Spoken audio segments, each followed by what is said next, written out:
Пайгамбарыбыз жашоосунун эң акырында осуят калтырып кеткен да. Негизинен осуят бул качан калтырылат? Адам бул жашоодон акыркы учурга келип калганда балдарына, неберелерине осуят калтырат да. Анан осуятты аткарыш керек дароо. Айтып кеткенден кийин, же атаң айтып атса кантип осуят аткарбай койсуң? Эми ошентип адамзаттын атасы болгон пайгамбарыбыз осуят калтырып атты. Эми ошо осуятты ким аткарып атат? Азыр көрөбүз. Кандай осуят калтырып кеткен десе, Истаусу бин ниса деген. Эркектер жамааты, мен силерге аялдарга жакшы мамиле кылууну осуят калтырдым деген да. Эми эгерде кайсыл бир эркек өзүнүн чегинен чыгып, өзүнүн жеке жанагы эреже түшүнүгүнө алып келип туруп, аялдарга зордук, зомбулук көргөзсө, ал кийин Кудайдын алдына барганда Кудайга эмес, Кудайдан алдан пайгамбар менен жолугат да. Анткени пайгамбарыбыз кана, мен сага осуят калтырдым эле. Эмнеге мен осуятымды аткарган жоксуң деген пайгамбарга сурак берет десек туура болот да. Сурак дегенде кандай эми? Осуятына жооп бериш керек деген сөз да. Сен деле мисалы үчүн атаң бир осуят калтырып кетсе, бала, мен баланчага акча карызым бар эле, же түкүнчүлөргө жакшы мамиле кылып кой деп.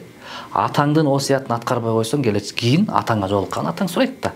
Ошол сыяктуу бул жөнөкөй эле пайгамбардын осуяты бар да. Ал эми башка бир насааты бар пайгамбарыбыздын. Айтат: "Ла тадрибу ама Алла" дейт.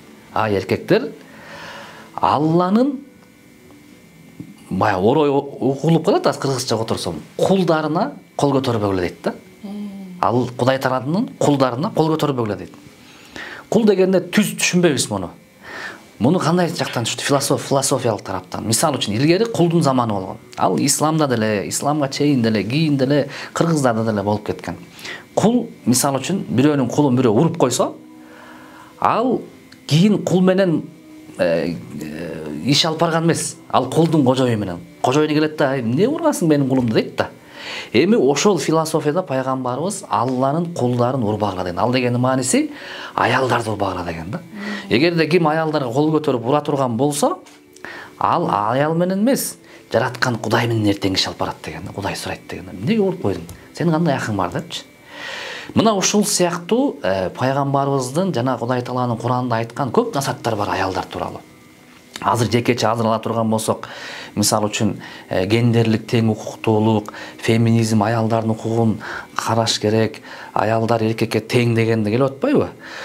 Биз ислам жашоосуна сала турган болсок, аялдар эркекке тең эмес, эркектен өйдө турат да. Биз азыр аны ылдый түшүрүп атабыз да. Эмнеге? Анткени жеке жанагы өзүбүздүн түшүнүгүбүз менен ойлоп калганбыз, аял эркектен ылдый экен депчи. Анан бул түшүнүк келди дагы, ошол өзүң түшүнүк куруп алдың да, көтөрүп атабыз деп ойлоп атасың. Жок, сен тескерисине түшүрүп атасың да. Кандай далил бар буга? Барыбыз билгендей эле бейиш, дүйнө адам баласы өмүрүн өткөнчө бейишке жашашын деп келет да. Ошол бейиш каякта? Эненин таманасында.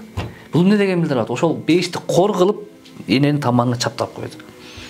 Энеңе жакшы жылмайып карап койсоң, ажылыктын собу деп атат. Аял киши көз жарып төрөй турган болсо, баардык күнөөсү кечирилет деп атат. Кайсыл үй бүлөдө биринчи кыз төрөлсө, дагы бир кыз төрөлсө, дагы бир кыз төрөлсө, жакшы тарбиялап өстүрсө кыз кишини, ошол ата-энеге бейишке кирүү милдет деп атат. Бирөө айтты, бир кыз төрөлсөчү, эки кыз төрөлсөчү, анда деле деп атат да. Демек, буну бар кыз кишилерге, аял кишилерге болгон мотивация берилип атат да. Деңгээлин көтөрүш үчүн. Ошол эле учурда эркек тууралуу айтылган жери жок. Биринчи эркек үй бүлөдө эркек төрөлсө мындай болот. Эркектин таманында баланча жок андай. Эч нерсе, эркектин колунда эчтеке жок да. Демек, ушул тараптан карай турган болсок деле аялдын деңгээли көтөрүлгөн. Ошон үчүн аял кишини сулуулугун, жанагы сырткы келбетин ислам көбүнчө ошондой кылып жана жолук эмне кийиш керек деп атпайбы? Ошол сенин жада калса сулуулугуң ушунчалык баягындай дүйнөсүнө чачырап, башка адамдарга дагы бир таасир берип, койбосо сен ушул сулуулугуң күйөөңө арналсын, сен кымбат баалуусуң, сенин деңгээлиң чоң дегендей кылып ислам үйрөтүп атат да. Бул түшүнүктүү. Эгерде ушул эрежени исламды жакшы түшүнүп билген болсо. Кыргыз тарыхына келе турган болсок, кыргыз тарыхында эч качан биздин апаларыбыз кыргыз тарыхында кордук көргөн эмес да. Баарыбыз билгендей эле Курманжанды аткан мисалы үчүн. Күйөөсү каза болуп калды. Балдары жанагындай болуп кыйналып атат орустун алдында. Бирок ошол эле учурда эл журт Курманжанды аткан эмне кылып атат? Бизге насаат бериңиз. бизди жол башчылык кылып бир жардам бериңиз деп Курман-Жаннатка кандай бир жол салып берип атат. Аны айтпай эле коелу. Манасты жакшылап окуйлучу. Манастын аялы ким? Каныкей энебиз. Каныкей энебиз Манаска кандай дем күч берип атат. Семетейдин аялы Айчүрөк энебиз. Семетейге кандай дем күч берип атат. Семетей менен Манастын Манас Семетей болуп калуусуна Каныкей менен Айчүрөктүн салымы чоң да. Алар сен күчтүүсүң, сен кыйынсың, сен кыргыздарды башкара билесиң, сенден өткөн баатыр жок дегенден ошол сөзүнөн дем күч алып атышат да. Ал эми тиги Манас атабыздын апасы Чыйырды энебиз Манасты жанагындай кылып чоңойтуп өстүрүп аярлап салым кошкон үчүн Манас чыгып атат. Демек аял кишилер ар дайым биздин кыргыз элибиздин салтында бааланып келген.